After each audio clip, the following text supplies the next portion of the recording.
एक चार्ज एक दूसरे चार्ज पे फोर्स लगाता है लाइन ज्वाइनिंग के लॉन्ग, आप देख रहे हो ना ये पॉइंट चार्ज क्यू नॉट है, तो लाइन ज्वाइनिंग के लॉन्ग फोर्स लगाता है। अब ये सोचने वाली बात है कि एक चार्ज एक दूसरे चार्ज के ऊपर फोर्स कैसे लगा सकता है। मतलब एक मैं अगर तुम पे कोई फोर्स लगाऊंगा तो तुम्हें टच करूंगा, तो एक चार्ज एक दूसरे चार्ज पे बिना टच किए कैसे फोर्स लगा देता है, उसका रीजन होता है इलेक्ट्रिक फील्ड।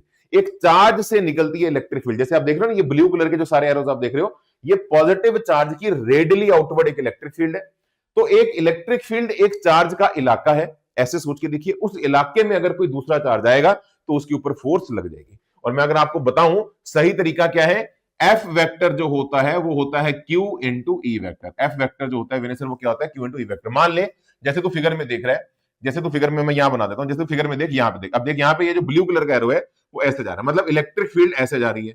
अब अगर मान ले मैं यहां पे एक चार्ज रख दूं क्यू नॉट, सोच अगर एक चार्ज रख दूं क्यू नॉट तो इलेक्ट्रिक फील्ड स्पेस में है, इलेक्ट्रिक फील्ड स्पेस में है।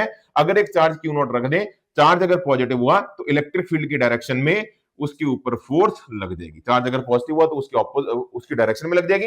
और अगर मान ले मैंने यहां पे एक चार्ज एक माइनस क्यू नॉट रख दिया तो इलेक्ट्रिक फील्ड हमारी जा रही है इस डायरेक्शन में, तो अगर मैंने नेगेटिव चार्ज रखा तो फोर्स जो होगी वो फील्ड के ऑपोजिट होगी, फोर्स जो होगी वो फील्ड के ऑपोजिट होगी। तो नेगेटिव चार्ज की तरफ अट्रैक्ट हो जाएगा, पॉजिटिव चार्ज से रिपेल हो जाएगा।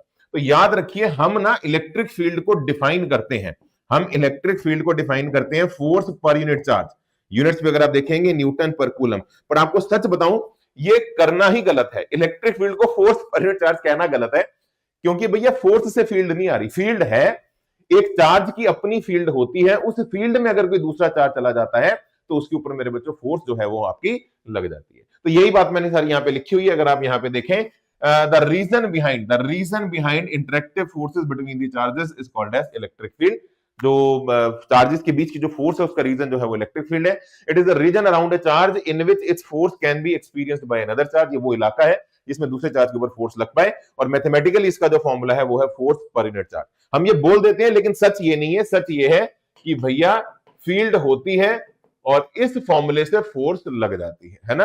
तो सच ये है कि ये एग्जिस्ट करती है जिसकी वजह से एफ जो है वो क्यू के बराबर होगा, क्यू पॉजिटिव हुआ तो फील्ड के डायरेक्शन में फोर्स आ जाएगी, नहीं तो उसके ऑपोजिट आ जाएगी। और हाँ, फील्ड एक वेक्टर क्वांटिटी है, ये बात याद रखिए। और अभी मैंने आपको बताया कि पॉजिटिव चार्ज की जो फील्ड होती है वो रेडियली आउटवर्ड होती है, और यही अगर नेगेटिव चार्ज हुआ, अगर ये नेगेटिव चार्ज हुआ, माइनस चार्ज हुआ हमारा, तो जो फील्ड होती है वो हमारी रेडियली इनवर्ड होती है।